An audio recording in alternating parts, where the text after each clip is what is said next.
8 இட்லி 4 வடை எவ்வளோண்ணா? 120 ரூபா ஆச்சு பாப்பா. வெண்ணிலா டிஃபன் சென்டரா? வெண்ணிலா டிஃபன் சென்டர் தான், தைரியமா பண்ணு. ஏன் மாமா இதை நான் கேட்கக்கூடாது, இருந்தாலும் ஒரு ஆசையில தெரிஞ்சுக்கிறதுக்காக கேட்குறேன்னு நினச்சிக்கோயேன். ஆ இந்த கடைக்கு எப்பயாவது என் பேரை வைக்கணும்னு யோசிச்சிருக்கியா? இல்ல. இல்லையா? ஆஹா. அப்போ உனக்கு என் மேல பாசமே இல்லையா? ஏய் அப்படிலாம் இல்லை பொண்ணுண்டு. இந்த உலகத்திலேயே என் அம்மாவுக்கு அடுத்து ஒருத்தர் மேலே பாசம் இருக்குன்னா அது ஓ மேலே மட்டும்தான். இங்கே பாரு பொண்ணுண்டு, வெண்ணிலான்றது எங்கள் அம்மாவோட பேர் மட்டும் இல்லை, அது ஒரு தன்னம்பிக்கை. நீர்த்து போன நேரத்துலையும் ஆறுதல் தர ஒரு மருந்து. ஒரு அம்மாவா, ஒரு பொண்ணா, கல்யாணம் ஆன 11 மாசத்துல புருஷனை இழந்து ஒரு குழந்தைய எப்படி வளர்க்கணும், என்ன சொல்லி வளர்க்கணும்னு பக்கத்தில் துணையே இல்லாமல் வளர்க்குறதெல்லாம் அந்த ஆண்டவனே ஆச்சரியப்பட்டு பார்க்குற சாதனை பொண்ணுண்டு. இது கூட பரவாயில்ல, நான் பிறந்ததும் அப்பனையும் முழுங்கிட்டு பிறந்திருக்கான் பாருன்னு இந்த ஊரே சொல்லும்போது என்னை மட்டுமே உலகமாக பார்த்துச்சு எங்கள் அம்மா வெண்ணிலா.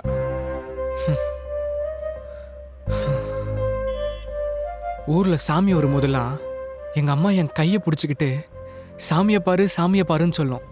ஆனால் அதுக்கு தெரியாது சாமியோட கையை தான் நான் பிடிச்சிக்கிட்டு இருந்தேன்னு. நம்ம அம்மா எப்பவுமே சாமி தான் மாமா. பொண்ணுண்டு, எங்கள் அம்மா ஞாபகமாக இருக்கிறது இந்த கடை ஒன்று மட்டும்தான். இது இருக்கிறது எங்கள் அம்மாவே என் கூட இருக்கிற மாதிரி. அதனால் இந்த கடையோட பேரை மட்டும் மாற்ற சொல்லாத பொண்ணுண்டு. மாமா இப்போ மட்டும் இல்லை, இது எப்பவுமே வெண்ணிலா டிஃபன் சென்டர் தான்.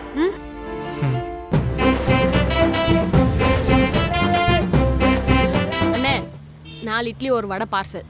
சரிம்மா. நீங்க கார்பரேஷன்ல தானே வேலை பார்க்குறீங்க? ஐயோ இல்லக்கா, நான் ஆட்டோ டிரைவர். அங்க இருக்கு பாத்தீங்களா, அதான் என் ஆட்டோ. மாமா அவங்க நிஜமாவே ஆட்டோ தான் ஓட்டுறாங்க. ஆமா, நீங்க எப்படி ஆட்டோ ஓட்ட கத்துக்கிட்டீங்க? தெரிஞ்சுக்கிட்டு நீயும் பார்ட் டைம் ஆட்டோ ஓட்ட போறியா? ஐயோ அண்ணே, அவங்க அப்படி கேட்க வரலண்ணே. பொதுவா ஒரு பொண்ணு ஸ்கூட்டி ஓட்டினாலே சுத்தி இருக்கிறவங்கல இருந்து சோஷியல் மீடியா வரைக்கும் எல்லாரும் கலாய்ப்பாங்க.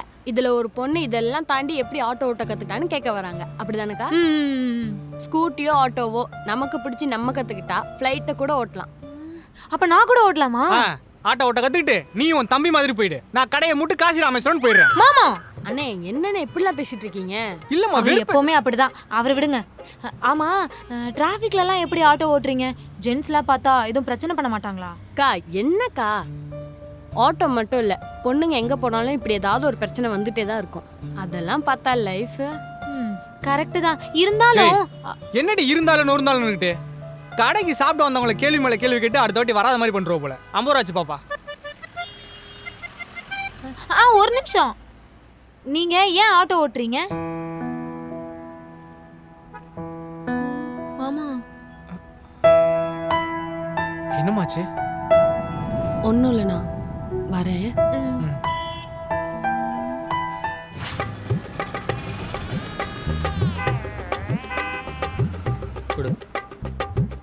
டேய் தம்பி, உன் மாமாக்கு தெரியாம கொஞ்சம் கொஞ்சமா சேர்த்து வச்ச காசு உன் ஈபி பில்லு கட்டுறதுக்கு கொடுத்துருக்கேன். இது மட்டும் அவருக்கு தெரிஞ்சது என் மூலியமா புருஷனுக்கு ஒன்றும் தெரியாது. டேய் சத்தமா பேசாதடா, மார்க்கெட் போன உன் மாமாக்கு காது இங்க வரைக்கும் இருக்கு. உன் புருஷனுக்கு தான் பாம்பு காதாச்சே. நான் கிளம்புறேன். பாருக்கா, ஈபி பில் கட்டலன்னு ஈபி காரங்களே என்ன தேடி வந்துட்டாங்க. டேய் என்ன பார்த்தா நான் ஈபி கார மாதிரி தெரியுதா? பின்ன ஈஃபில் டவர் மாதிரியா தெரியும்? டேய் அவங்க ஆட்டோ டிரைவர்டா, இங்க தான் ரெகுலரா சாப்பிடுவாங்க. ஆட்டோ டிரைவரா? ஆட்டோ டிரைவர் மட்டும் இல்ல, போலீஸ் எக்ஸாமுக்கு ப்ரிப்பேர் பண்ணிட்டு இருக்கேன். போலீஸா? அது என்ன மறைக்கிறீங்க? ஒன்றும் இல்லை மேடம். எனக்கு சின்ன வயசுலே காது குத்தி கெடா வெட்டி விருந்து வச்சிட்டாங்க. இப்போ அலக்காம என்ன மறைக்கிறீங்க சொல்லுங்க. அக்கா ஏங்க, இதெல்லாம் எதுக்கு நீங்க கேக்குறீங்க? இது எங்களோட ஃபேமிலி மேட்டர். நாங்க என்ன வேணாலும் பேசிப்போம், என்ன வேணாலும் கொடுத்துப்போம். அதெல்லாம் நீங்க ஏன் கேக்குறீங்க? நான் வந்தா மட்டும் ஆட்டோ எப்படி ஓட்டுவீங்க? ஆட்டோ ஓட்ட சொல்லி கொடுத்தது யாரு? ஆட்டோல எட்டு போடுவீங்களான்னு தேங்காய் துருவுற மாதிரி துருவி துருவி கேட்டதெல்லாம் ஞாபகம் இல்லையா? கட்டிக்கு வரவங்ககிட்ட பெப்சி உமா மாதிரி பேச்சு கொடுத்துட்டே இருப்பியா நீ? இதோ பாருங்க, ஒழுங்கா நீங்களா சொல்லிட்டா நல்லது. நானா கண்டுபிடிச்சா அண்ணன் கிட்ட கோர்த்து விட்டு கை கட்டி சிரிச்சிட்டு இருப்பேன். மேடம், என்னதான் எங்க அக்கா கடையா இருந்தாலும் நான் காசு கொடுத்து சாப்பிட்டு கொள்கை வச்சிருக்கேன். அதனால காசு கொடுத்துட்டு மிச்ச காசு வாங்கி வச்சிருக்கேன். பாருங்க, என் நெத்திய பார்த்தா சொல்றதெல்லாம் நம்புற மக்குன்னு எழுதி ஓட்டிருக்கா என்ன? நீங்க 2 பேரும் திருட்டு முழி முழிக்கிறத பார்த்தா என்ன பார்த்து பயப்படுறீங்கன்னு நினைக்கிறேன். பின்ன கங்கார் மாதிரி இவ்வளவு க்ளோஸ் அப்ல வந்தா பயமா இருக்காதா? இப்ப சொல்ல போறீங்களா இல்லையா? என்ன சொல்லணும்? யார் நீங்க? ஹேய் ஆட்டோ டிரைவர் பாப்பா, நீயா? என்ன சொல்லணும்னு சொல்லிட்டு இருந்த? அது நீங்க 2 பேரும் ஏன் போலீஸ் கிட்ட மாட்டின திருட மாதிரி முழிச்சிட்டு இருக்கீங்க? அத நான் சொல்றேன். ஹேய் ஹேய், சூப்பர் ஸ்டார்டா. நீ சொல்லுமா. அது வந்து இவங்க ஹே நீ ரொம்ப அழகா இருக்க. ஏய் வாயா மூடிக்கிட்டு சும்மா இருடி. நீ சொல்லுமா. ஏய் மின்னலே ஏய் மின்னலே என் கண்ணிலே. நிறுத்துமா. இது இட்லி கடை நினைச்சா இல்ல இசை கச்சேரி நடக்கிற இடம் நினைச்சியா? ஏதோ சொல்லணும்ல சொல்லு. என்ன சொல்ல வந்தனே மறந்துட்டேனே. ஞாபகம் தானே சொல்லு. கிளம்பு. இல்ல சொல்லி தருவேன். அதை எப்படி சொல்லாம போவேன்? இவங்க தம்பிக்கு கை நிறைய காசு கொடுத்தாங்க. அதை என்கிட்ட மறைச்சாங்க. என்னன்னு கேட்டதுக்கு ஏதேதோ சொல்லி சமாளிக்கிறாங்க.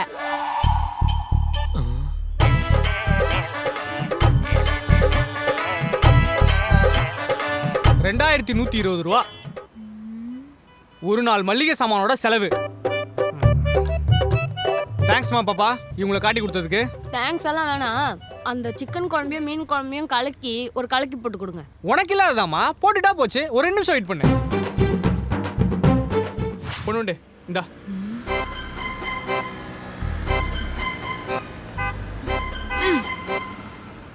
என்ன பொண்ணுண்டு கடல் நண்டு மாதிரி கடுகடுன்னு இருக்க. பேசாத, நீ என்கிட்ட பேசாத. ஏய் இப்ப எதுக்குடி சம்பந்தமே இல்லாம கோவப்படுற?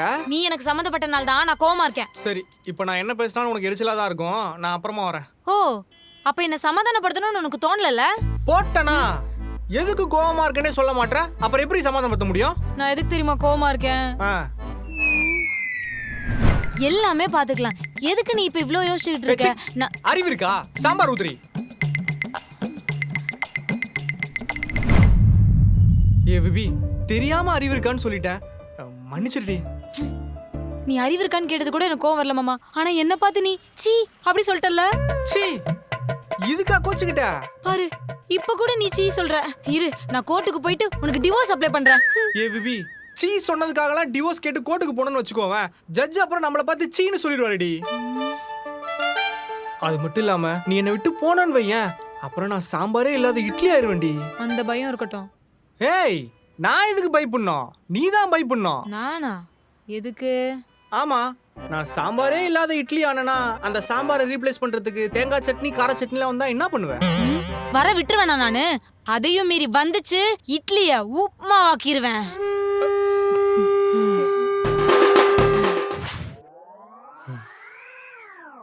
அக்கா அழுக்கு துணி கொண்டு வந்திருக்கேன், வாஷிங் மிஷின்ல போடு. ஐயோ டேய் அதை நீயே போட வேண்டியதானடா. நான் போட்டதா லிக்விட் அதிகமாக ஊத்துறேன்னு கம்ப்ளைண்ட் பண்றியே. லிக்விட் அதிகமா ஊத்துறேன்னு சொன்னா அதை கரெக்டா ஊத்தணும். அதை விட்டுட்டு இப்படி தூங்குறவங்களை எழுப்ப கூடாது. இவ்வளவு பேசிட்டு இருக்கிறது நீயே போய் போட்டுடலாம்ல. டேய் தம்பி லைஃப்ல யார் சப்போர்ட்டும் இல்லாம வாழ கத்துக்கடா. அப்பதான் உன்னை மதிப்பாங்க. ஐய நீ எனக்கு பூமரம் என்ன முட்டை விட்டுட்டு இருக்க. எல்லாம் இன்னும் கொஞ்ச நாள் தான், அதுக்கப்புறம் நான் பொறுப்பா மாறிடுவேன். பொறுப்பாயிருவியா? ஏன்டா வெளிநாட்டுக்கு எதுவும் வேலைக்கு போறியா? ஆமா வெளிநாட்டுக்கு தான், ஆனா வேலைக்கு இல்ல, லவ் பண்ண போறேன். வெளிநாட்டுக்கு போய் லவ் பண்ண போறியா? அட ஆமாக்கா, அமெரிக்காக்கார பொண்ணு ஒருத்திட்ட இன்ஸ்டால பேசிட்டு இருக்கேன். அவ பேரு சிட்னி ஸ்ரீனி. அவளை லவ் பண்ணி கல்யாணம் பண்ணி அமெரிக்கன் சிட்டிசன்ஷிப் வாங்கிட்டேன்னு வையன், அங்க போய் செட்டில் ஆயிருவேன்ல. வெளிநாட்டில் காதலியை பார்க்க சென்ற இளைஞன் கிட்னி இல்லாமல் தாயகம் திரும்பினார். அக்கா நெகட்டிவ் வேவ் வந்துருச்சு, நான் பாசிட்டிவ் வேவ் கூட கிளம்புறேன். ஏய் ம். உனக்கு நிறைய ஃப்ரீ டைம் இருக்குன்னு நினைக்கிறேன். அதான் வெட்டியா வெளிநாட்டு பொண்ணுங்களாம் மெசேஜ் பண்ணிட்டு இருக்க. இனிமேல் உன் துணியை நீயே உன் கையாலே துவ, சரியா? கிளம்பு. ஏமாமா? ஏய் நான் அவனை அவமானப்படுத்தல பொண்ணுண்டு. கேட்கறப்பெல்லாம் காசு சாப்பாடு கொடுக்கறதுனாலதான் அவன் கஷ்டம்னா என்னன்னு தெரியாம இப்படி ஊதாரியா சுத்திட்டு இருக்கான். கஷ்டப்படாம எதுவுமே கிடைக்காது, புரிஞ்சுக்கோ. கரெக்ட் தான். பசிக்குதுப்பா. டேய் ஸ்கூலுக்கு கிளம்பும்போது தான் பசிக்குதுன்னு சொல்லுவியா? டேய் காலைல ஏன்டா மூஞ்சி உம்முன்னு வச்சுட்டு இருக்க? வீட்டுக்கு போனா உங்க அம்மா தொல்லை, கடைக்கு போனா கஸ்டமர் தொல்லை, இதுல நீ வேற ஏன்டா? என்ன சாப்பிடுற? பூரிப்பா. பூரியா? பூரியெல்லாம் உடம்புக்கு நல்லது கிடையாதுடா. இங்க தோசை நல்லா இருக்கும், தோசை சாப்பிடு. சரிப்பா. விஜய் இவனுக்கு ஒரு தோசை கொடுப்பா, எனக்கு 2 செட்டு பூரி 2 மசாலா வடை, ஆனியன் தூக்கல ஒரு ஆம்லெட்டு. ஏங்க உங்க வண்டியில போர் ஃபில்டர் ரெடி ஆயிடுச்சுங்க, கடைக்கு தான் வந்துட்டு இருக்கேன், சும்மா ஃபோன் பண்ணாதீங்க, சாப்பிட்டு இருக்கேன். டேய் நீ என்னடா என்ன சாப்பிடாம வச்சுட்டு இருக்க? அப்பா எனக்கு பூரி தான்ப்பா வேணும். பூரி எல்லாம் உடம்புக்கு நல்லது இல்லடா, சொன்னா புரிஞ்சுக்க, ஒழுங்கா தோசையை சாப்பிடு. பாலுண்ண என்ன இவன் உன் புள்ள தானே இல்ல எதனா பொருட்காட்சியில தூக்கிட்டு வந்துட்டியா? பொருள் காட்சியா? என்ன விஜய் இவன் என் புள்ளன்னு உனக்கு தெரியாது? இங்க பாருங்க, மெக்கானிக்னா 1008 கஷ்டம் இருக்கதான் செய்யும். அதுக்கு புள்ள என்ன பண்ணுச்சு? சாதாரண சாப்பிட்ற விஷயத்திலே அவனோட விருப்பத்தை கேட்க மாட்டியே.